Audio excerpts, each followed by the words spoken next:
itong cottage na to kung malinis. Ang ganda oh, pintura na siya oh, puti. Dati to hindi siya puti. Malinis. Yan oh, may naglilinis. Kaso bawal yata mag-ihaw dito eh. Sarap sana dito at least ano, malilim. Ang ganda ng dagat.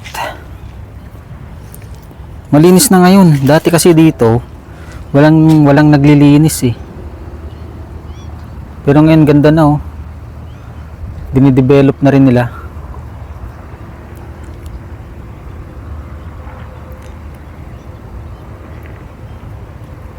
Ayos, ganda. Dito yan sa ano, Half Moon Beach. Medyo dulo-dulo pa. Hindi naman, mga gitna lang siguro.